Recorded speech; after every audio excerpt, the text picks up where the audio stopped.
Olá, buonasera, muito boa noite. O Alma Italiana que vem chegando para você, trazendo arte, cultura, histórias inspiradoras e negócios para nós prepararmos a semana que bate a porta, o mês e 2026, que está bem pertinho da gente. E hoje o Alma Italiana vai visitar, vai resgatar o amor à Itália que existe em nós, expresso através das letras. Com muito prazer, nós recebemos o nosso convidado, o escritor Alberto Dalmolin Filho. Muito boa noite, como vai, senhor? Tudo bem, obrigado. É uma satisfação, uma alegria estar contigo e estar, digamos assim, ouvindo, sentindo e falando a respeito da alma italiana. É tão intensa, né, tão Alberto? Intensa, é tão envolvente. Quando a gente toca e pisa aquele solo, algo estranho a gente passa a sentir, porque é beleza, é emoção, é momentos de alegria e de lembranças, porque a Itália, onde se pisa, onde se toca, é um palco de coisas que se desenrolaram e que nós temos o dever de continuar atuando nesse cenário maravilhoso. Vou compartilhar com vocês um pouquinho das credenciais do Alberto. É mestre em Engenharia Mecânica, com ênfase em qualidade e produtividade pela Universidade Federal de Santa Maria. Santa Maria.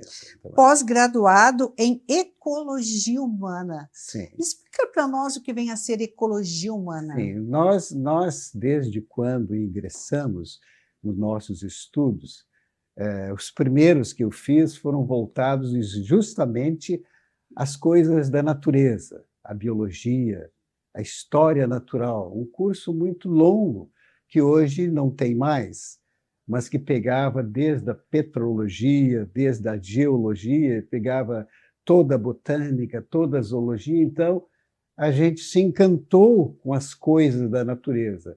Porém, eu queria muito mais do que vê-las, eu queria resgatar a proteção que elas devem ter. E aí, então, logo eu fiz um curso, logo depois, de pós-graduação na Unicinos sobre a ecologia, porque a ecologia é o lugar, é a nossa casa, é onde nós vivemos e, consequentemente, onde se pisa, onde se respira, onde se vive, onde se habita e onde teremos as nossas gerações. E, por isso, hoje eu estou já levando esses conhecimentos e muito mais, já trabalhando com todo o aspecto de sustentabilidade. Então, o senhor falou em casa, falou em relações, e o senhor foi escrever um livro voando entre Itália e França. Como é que se explica isso? Um voo para amar. Um voo para amar. Esse voo para amar realmente me envolveu, porque, como eu fui visitar o meu filho, Alessandro, que estava morando em Asti, na Itália, eu fiquei encantado com as regiões, com tudo que eu visitei. E, num determinado momento, nós viajávamos muito para ir para vários lugares. Entre eles, fomos de Milão para Paris. E, nesta viagem, já especificamente em relação ao livro, eu conheci desde o aeroporto e ficamos amigos, um casal de jovens, ele e ela. Ela, Charley, uma jovem encantadora, e ele, o Endrigo. E esse Endrigo, um empresário italiano, mas bem jovem. E a visão que eles tinham do amor, do mundo, das relações, era uma visão diferenciada, era uma visão que transcendia as coisas comuns que nós vemos a cada dia. E eu fiquei com aquela ideia, e aí, quando eu estava voltando, depois de visitar tantos lugares maravilhosos, que, aliás, no meu livro, eu coloco os protagonistas, a Charley e o Endrigo, visitando os lugares mais extraordinários que eu vi, desde as Dolomitas até a Madonna della Corona, uma coisa maravilhosa. Meus personagens foram lá. E quando eu estou voltando, então, desta viagem, me veio a ideia de escrever todos os capítulos do livro. E a esposa ficou dormindo, deitada, e eu peguei o celular, fiquei até altas horas da madrugada, digitei todos os capítulos, e quando eu cheguei aqui, em questão de alguns meses, como eu tinha toda a ideia, eu transformei aquilo ali num livro que vai ser lançado agora. Aliás, foi lançado, lancei aqui em Porto Alegre no ano passado, lancei agora este ano na Bienal do Rio de Janeiro, foi também um espetáculo lá, e ele retrata tudo aquilo que aconteceu para ser, como está no livro, um voo para Marte. É uma coisa assim que aconteceu, que foi inédita, pois dá o acaso que as ideias que eu tenho quando escrevo os livros são ideias realmente inéditas. É uma coisa que não se encontra. Alberto, hoje, o novo luxo do mundo é considerado, o livro é considerado o novo luxo do mundo. E as pessoas querem ser fotografadas com o livro na mão. E isso é maravilhoso. Sim, as ideias movimentam. Sim. Do ponto de vista para quem escreve, do ponto de vista do autor, a inspiração, ela é um processo dinâmico, né? Quer dizer, então, tu estavas num voo entre Itália e França e, de repente, veio a inspiração. E os teus outros livros, como é que este processo aconteceu? Sim. E o pessoal sempre nas entrevistas, aliás, uma pergunta muito significativa e muito importante, porque eu fui professor da Unicinos durante muitos anos, e fui professor em várias escolas, enfim. E eu nunca imaginei que seria autor de livros, que os meus livros estariam hoje, eu estou com 6 livros na Amazon, 2 traduzidos para o inglês.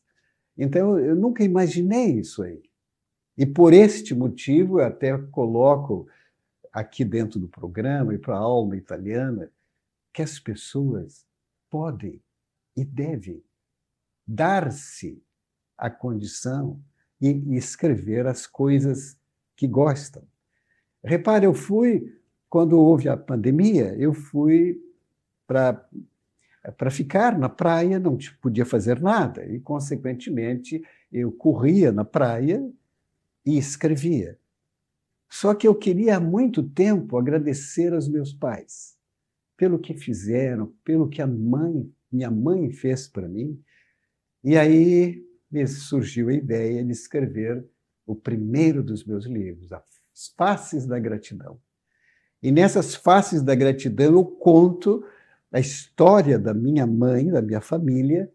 Eles chegaram em 1918, houve uma pandemia, a gripe espanhola matou centenas, milhares de pessoas, e justamente meus avós, parentes, morreram todos.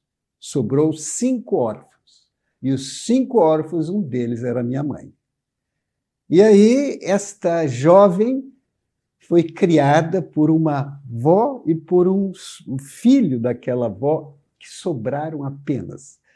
E eu conto toda a história, as dificuldades, o momento do orfanato, o momento de ter que trabalhar, todos os detalhes, até desenvolver-se a minha mãe, até ficar adulta, enfim. Eu acompanho 5 órfãos e depois retrato especificamente os trabalhos incríveis, extraordinários da minha mãe, porque ela queria que nós fizéssemos universidade. Na época, eles não tinham condições e ela, então, se propôs a trabalhar para que isso fosse possível. Como é importante, primeiro, se permitir, né, que sim, nós podemos ser escritores.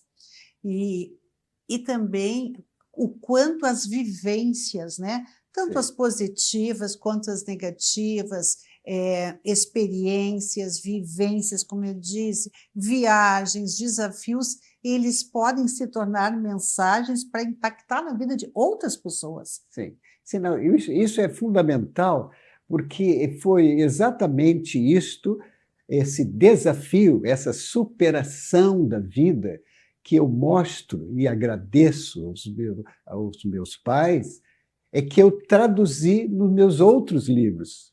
Porque, a partir daí, eu até queria dizer para os nossos ouvintes, os teus ouvintes, enfim, da alma italiana, são amigos hoje. Que, a partir de agora, terei o prazer de estar com vocês, nesta e outras ocasiões. Então, eu posso dizer que, a partir daí, algo estranho aconteceu comigo, porque as minhas ideias, a minha imaginação passou a ter um aspecto diferenciado. Eu passei a ser escritor depois que eu escrevi esse agradecimento, essa gratidão aos meus pais. Nós vamos para o comercial e, na volta, nós vamos entender a conexão de um engenheiro, professor, a um escritor. Em seguidinha, depois do nosso recado comercial.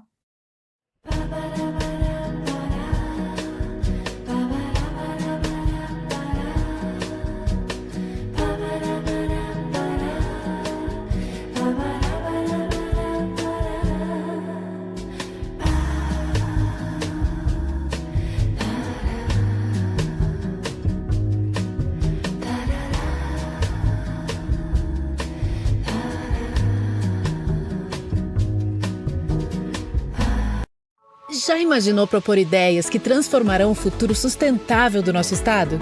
Então, acesse a plataforma gov.br/PactoRS25. Lá você pode criar propostas em 4 eixos temáticos, ou ainda apoiar outras propostas. As mais curtidas seguirão para uma seleção final, onde as 80 ideias mais votadas farão parte do relatório de diretrizes para a sustentabilidade do Rio Grande do Sul. Participe! Um convite à Assembleia Legislativa. Alma Italiana chegando até você para preparar um final de semana intenso, né, Alberto? Sim. Nós estamos com o Alberto Damolin Filho, escritor, engenheiro, e eu lhe pergunto, a engenharia, que é um processo matemático, racional, de repente cede à imaginação, à criatividade e à escrita? Sim. Como é que eu posso te dizer, minha querida entrevistadora? Eu, na verdade, eu passei muito mais em ser professor, fiz o mestrado em engenharia em Santa Maria, na área de qualidade, justamente na época em que eu fiz um projeto e que era ver profundamente o programa de qualidade e produtividade do Rio Grande do Sul, que vai ser um dos meus próximos livros que eu vou editar, pois que eu fiz o resgate da história do PGQP. Famoso, né? PGQP. Então, eu quero lançar já nos próximos anos, ou no próximo ano, a primeira parte desse, mostrando como é importante a qualidade para que os produtos, serviços sejam aceitos no mercado. Bom, mas na realidade eu percebi que eu precisava ir além das partes técnicas.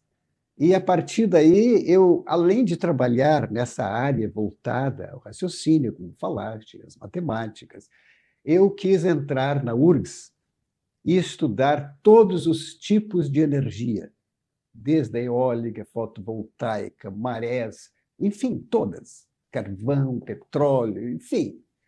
E aí eu fiz também uma especialização em energias, em energia mecânica, na área de, especialmente, energias, todas as demais.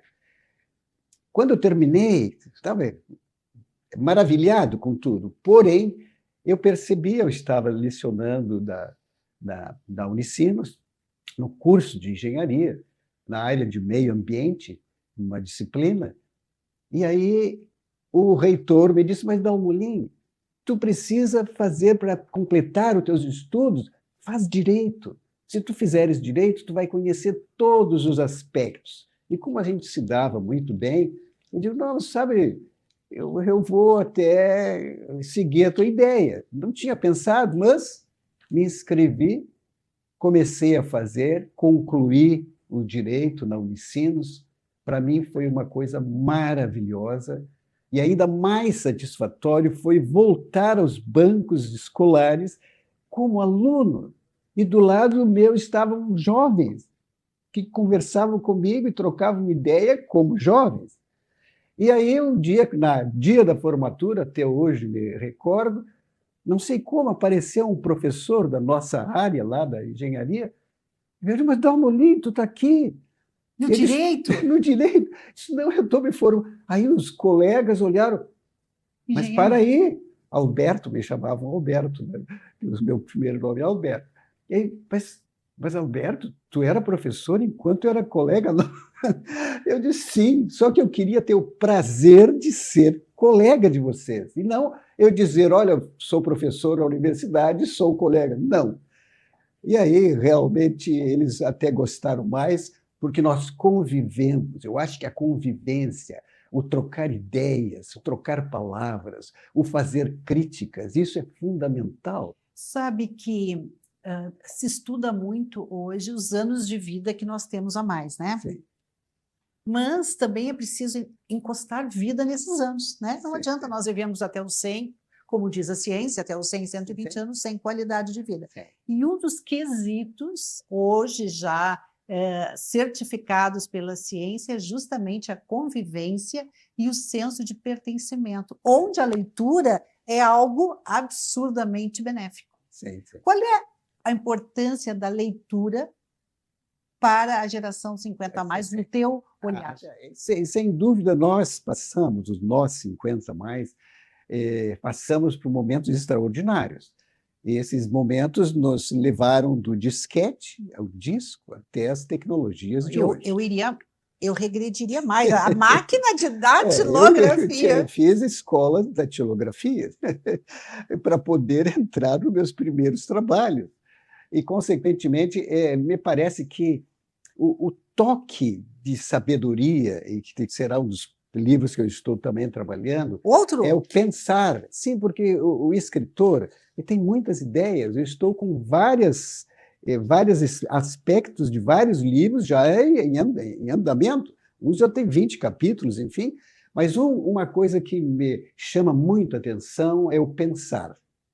Nós paramos muitas vezes de pensar, porque nós deixamos os outros pensar por nós.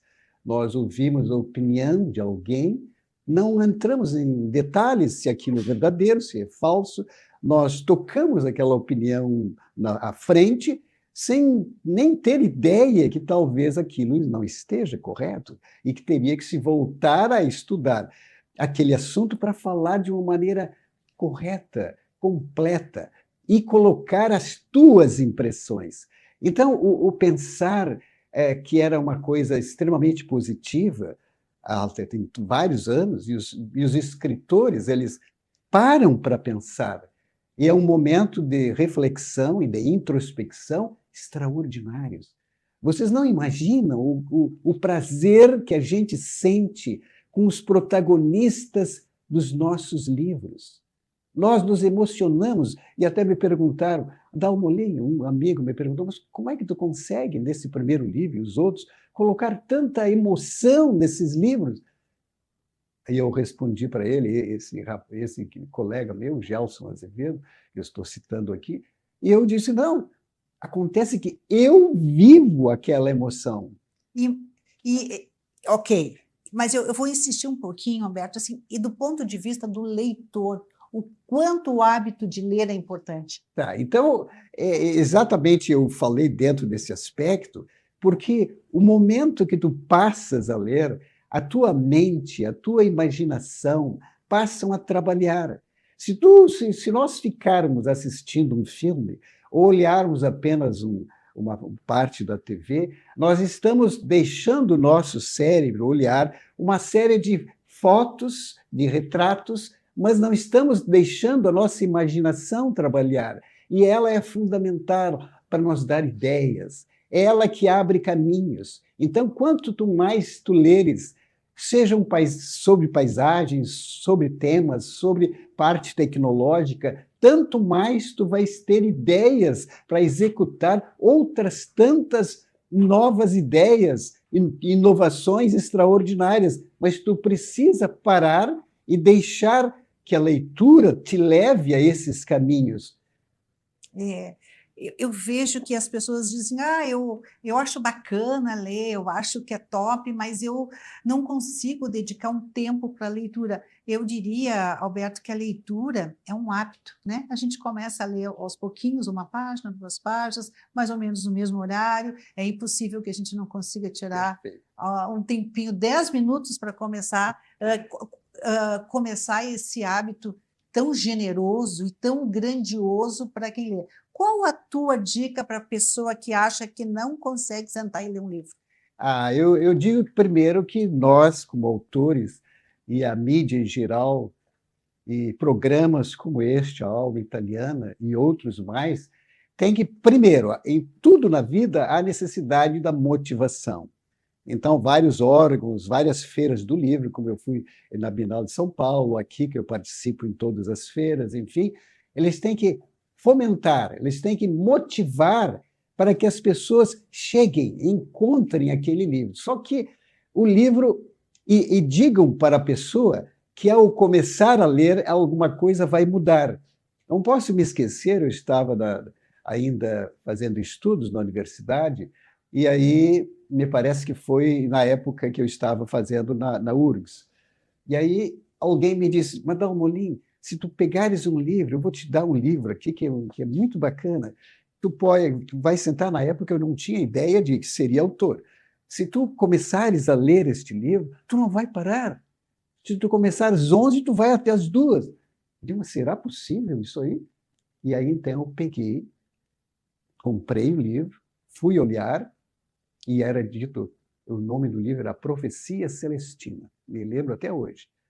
E aí trazia todo o desencadear de um fato, e aquele fato a gente queria saber onde ele ia chegar, e continuava, e já era meia-noite, eu tinha que trabalhar no dia seguinte. Meu Deus, estava em casa tudo, tinha crianças pequenas já dormindo. E aí eu continuei a ler, e foi espetacular, e é real. Então, nos meus livros, quando eu estou elaborando, não que eu faça de propósito, mas os detalhes que acontecem com os personagens, eles vão ocorrendo. E a pessoa me diz, mas eu não parava de ler para ver o que iria acontecer. Neste romance que eu fiz, O Voo para Amar, ele é envolvente. A pessoa começa a ler até o 11º e vai, mas eu quero saber o que vai acontecer. Então, isso eu acho, essa motivação que é dada por pessoas para outras, com o contexto da sociedade, com os professores, com os programas, e no próprio livro, levando a pessoa, conduzindo-a nesse sentido. É interessante, a gente, aqui no programa Alma Italiana, nós valorizamos muito a arte, a cultura e histórias inspiradoras. Qual a história mais inspiradora que tu já escreveste em um livro de uma forma bem resumida? Bem resumida.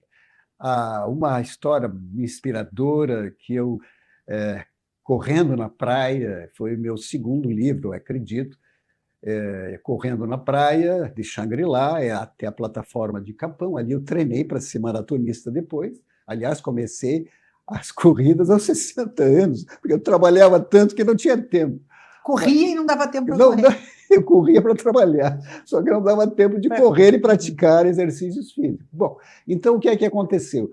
Eu saí pela praia, fui correndo, voltei, e quando eu passo na praia, tem um jovem sentado embaixo de um guarda-sol, um jovem loiro e uma jovem loira. O jovem sorriu para mim, a jovem olhou e sorriu para mim, e aquele toque, daquele sorriso, daquelas pessoas, me acendeu uma luz extraordinária. E veio para mim, quer ser meu pai? E naquele momento eu continuei a caminhar, elaborei mentalmente os 30 capítulos de um livro que eu iria lançar, e aí cheguei em casa, ali no resort Shangri-La, e coloquei todos os capítulos no papel, e em questão de meses eu estava com o livro pronto. Mas o detalhe importante é que este livro, resumindo em palavras simples, coloquei a pessoa que estava correndo como um senhor que teve problemas ao longo da sua vida e havia se separado. E aquela jovem que estava ali, ela teve realmente problemas do seu primeiro casamento, que, aliás, recebeu um prêmio do pai, que era um passeio transatlântico para a lua de mel.